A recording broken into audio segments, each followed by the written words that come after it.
Et si la première étincelle de l'ère nucléaire n'avait pas jailli dans un laboratoire high-tech, mais sous les gradins d'un stade de football abandonné? En 1942, une équipe de scientifiques menée par Enrico Fermi réussit à déclencher la toute première réaction nucléaire en chaîne de l'histoire. Un événement discret, secret, mais qui allait bouleverser à jamais le destin de l'humanité. Nous sommes en pleine Seconde Guerre mondiale.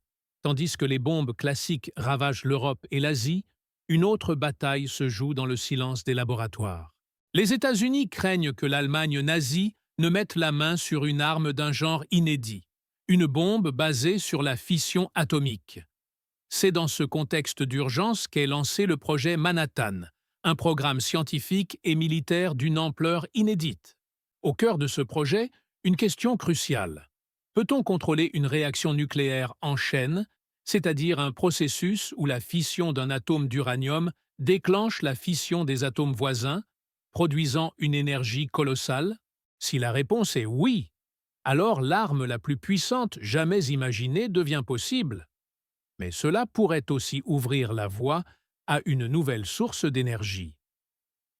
Le 2 décembre 1942, dans une enceinte improvisée sous les tribunes du stade Stagfield à Chicago, une équipe dirigée par le physicien italien Enrico Fermi parvient à construire la première pile atomique de l'histoire. Chicago Pile 1. Faite de couches de graphite et d'uranium naturel, cette structure massive parvient à atteindre la criticité, c'est-à-dire l'équilibre d'une réaction en chaîne auto-entretenue. Le monde venait d'entrer, sans tambour ni clairon, dans l'ère nucléaire. En 1939, le monde bascule dans la Seconde Guerre mondiale. Tandis que l'Allemagne envahit la Pologne et que l'Europe sombre dans le conflit, une inquiétude grandit dans les milieux scientifiques.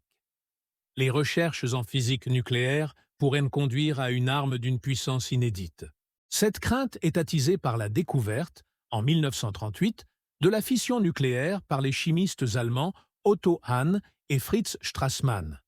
En bombardant des noyaux d'uranium avec des neutrons, ils constatent que l'atome peut se scinder en deux, libérant une énergie colossale et de nouveaux neutrons capables de provoquer d'autres fissions.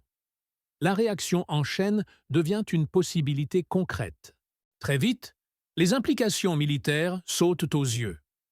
En août 1939, plusieurs physiciens réfugiés aux États-Unis, dont Albert Einstein et Léo Szilard, adressent au président Franklin Roosevelt une lettre devenue célèbre. Ils y expliquent que l'Allemagne nazie, disposant de ressources scientifiques considérables, pourrait mettre au point une bombe d'un type totalement nouveau, basée sur l'uranium. Roosevelt prend la menace au sérieux. Il ordonne la création d'un comité chargé d'examiner les applications militaires de la fission. C'est le point de départ de ce qui deviendra le projet Manhattan. Dès lors, une véritable course contre la montre s'engage. Les Alliés redoutent que le régime hitlérien, qui a déjà annexé l'Autriche et contrôle une partie de l'Europe, exploite les mines d'uranium de Bohême ou de Belgique pour alimenter ses recherches. De leur côté, les États-Unis mobilisent une communauté scientifique internationale sans précédent. Des savants européens ayant fui le nazisme, comme Enrico Fermi, Niels Bohr ou Edward Teller, rejoignent des chercheurs américains pour travailler dans le plus grand secret. L'objectif est clair: comprendre et maîtriser le mécanisme de la réaction en chaîne. Mais avant de songer à une bombe, il faut démontrer qu'il est possible de la contrôler dans un dispositif stable, capable de fonctionner sans s'emballer. C'est cette étape cruciale qui donnera naissance au premier réacteur nucléaire expérimental. Ainsi, en ce début des années 1940, la physique nucléaire quitte le domaine de la recherche académique pour entrer dans celui de la stratégie militaire. Le destin de la guerre, et même celui de l'humanité, dépend désormais d'une poignée de scientifiques déterminés à percer le secret de l'atome. Une fois l'objectif défini, prouver qu'une réaction nucléaire en chaîne pouvait être contrôlée, il fallait concevoir un dispositif expérimental capable d'y parvenir. Cette mission fut confiée à l'équipe dirigée par Enrico Fermi, physicien italien réfugié aux États-Unis après avoir fui le régime fasciste. Autour de lui, se rassemblèrent des scientifiques brillants comme Léo Szilard, Eugene Wigner et d'autres membres du projet Manhattan. Le choix se porta sur un emplacement insolite, le sous-sol des gradins du stade Stagg Field de l'Université de Chicago, désaffecté depuis plusieurs années. Ce lieu discret offrait l'avantage de la confidentialité et d'un grand espace couvert, indispensable pour accueillir une structure de taille inhabituelle. Car la pile nucléaire que l'équipe allait construire n'avait rien de petit. Il s'agissait d'une immense sphère tronquée de près de 9 mètres de diamètre. Le principe était simple en théorie. Disposer de grandes quantités d'uranium naturel, matériau fissile, au milieu de blocs de graphite, jouant le rôle de modérateur.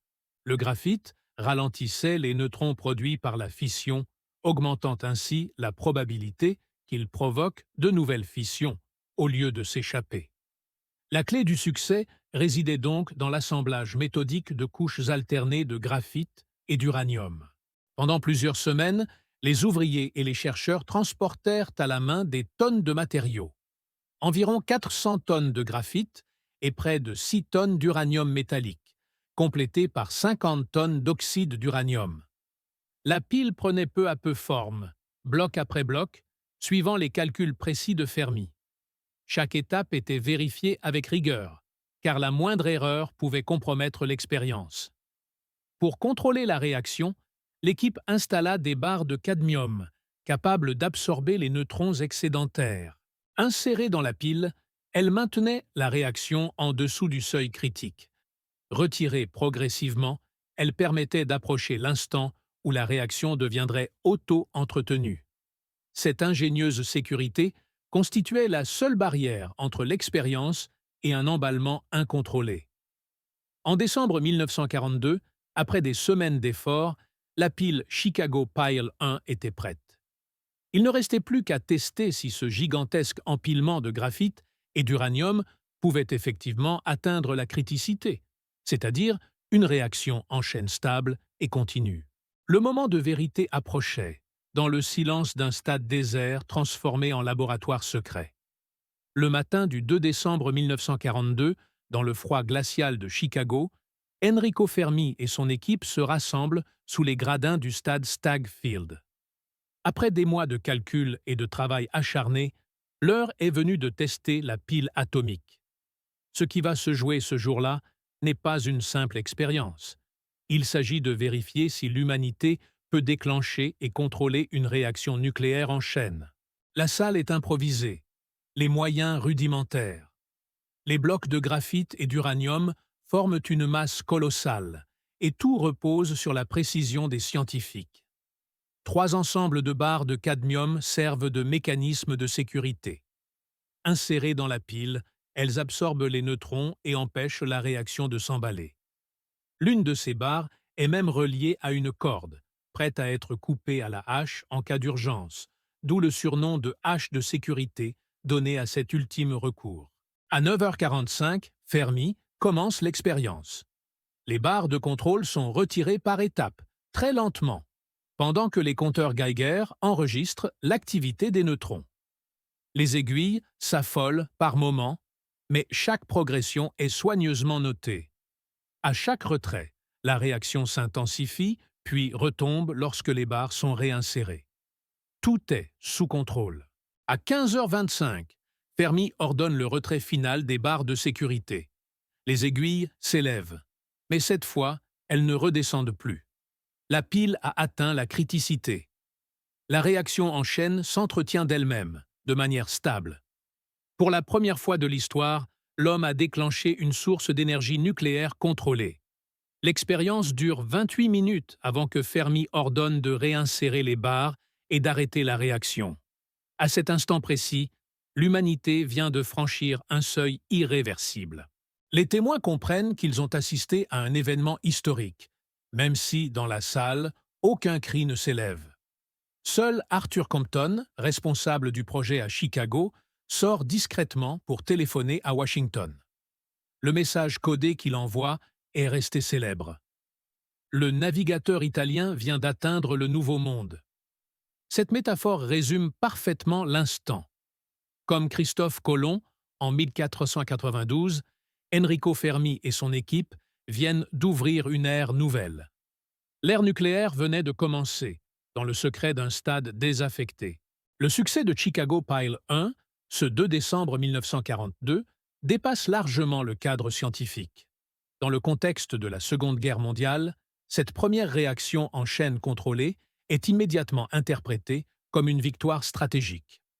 Les États-Unis comprennent qu'ils tiennent désormais la clé de l'arme la plus redoutable jamais imaginée. Le projet Manhattan, déjà lancé quelques mois auparavant, prend alors une dimension nouvelle. Jusque-là, les physiciens travaillaient avec l'incertitude. La réaction en chaîne était-elle vraiment possible? Désormais, la démonstration est faite. Le gouvernement américain, conscient de l'avance que cette réussite peut offrir face à l'Allemagne nazie et au Japon impérial, investit des moyens colossaux. Des laboratoires ultra-secrets voient le jour à Los Alamos, Oak Ridge et Hanford.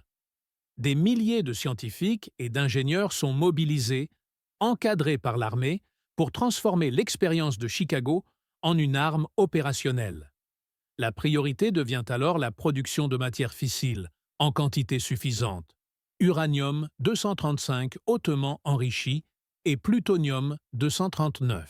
Chicago Pile 1, avec son rendement modeste, n'a pas vocation à produire ces isotopes, mais il prouve que des réacteurs plus puissants peuvent le faire.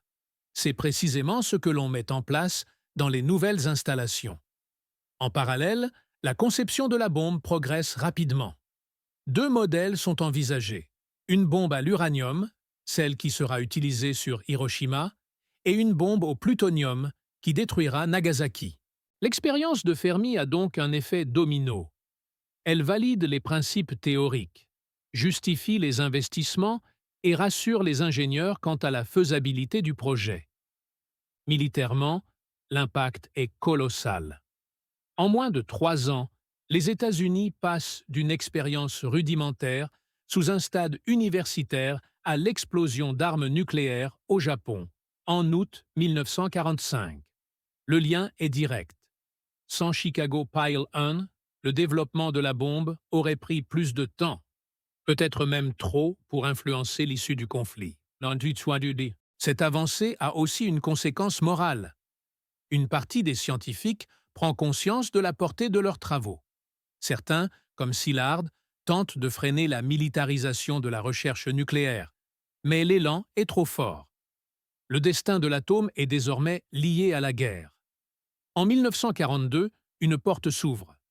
Derrière elle se trouvent non seulement les armes les plus destructrices jamais créées, mais aussi une nouvelle ère de rivalité stratégique qui marquera tout le XXe siècle.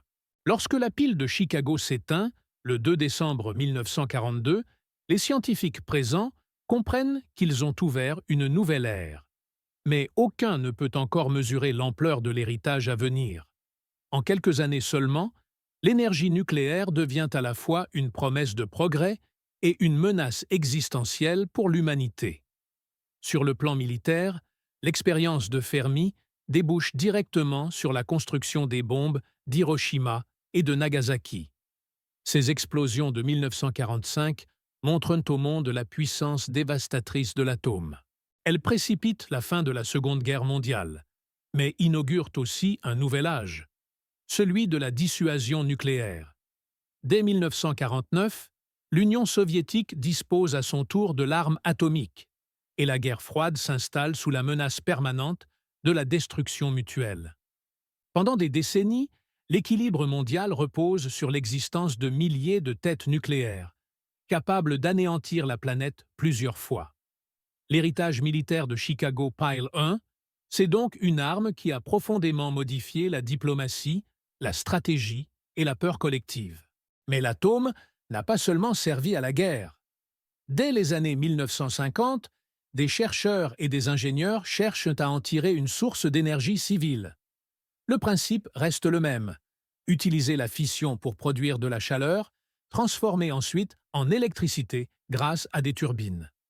L'énergie nucléaire civile se développe rapidement en Europe, aux États-Unis, puis en Union soviétique. Elle promet une puissance quasi illimitée indépendante des ressources fossiles et devient un symbole de modernité. Cet héritage civil est cependant ambivalent. D'un côté, le nucléaire a permis à de nombreux pays d'assurer leur indépendance énergétique et de réduire leur dépendance au charbon ou au pétrole. De l'autre, il soulève des questions de sécurité et de risque. Les accidents de Three Mile Island en 1979, de Tchernobyl en 1986 et de Fukushima en 2011 rappellent brutalement la dangerosité potentielle de cette technologie. La gestion des déchets radioactifs, dont la durée de vie se compte en milliers d'années, reste aussi un défi majeur. Ainsi, le réacteur de Chicago fut à la fois le point de départ de l'arme la plus destructrice de l'histoire et de l'une des sources d'énergie les plus puissantes que l'homme ait jamais maîtrisées. Cet héritage dual, entre progrès et menaces, continue de marquer notre époque. Le 2 décembre 1942, dans le silence d'un stade abandonné de Chicago, une poignée de scientifiques a ouvert la porte d'un monde nouveau. Ce jour-là, l'humanité a appris à maîtriser l'énergie de l'atome. Depuis, cette découverte n'a cessé de hanter et de nourrir notre histoire, promesse d'un avenir prospère, mais aussi menace d'une destruction totale. L'héritage de Chicago Pile 1 reste profondément ambivalent. D'un côté, le nucléaire a permis de produire une énergie considérable, réduisant la dépendance aux ressources fossiles et ouvrant la voie à une industrialisation nouvelle.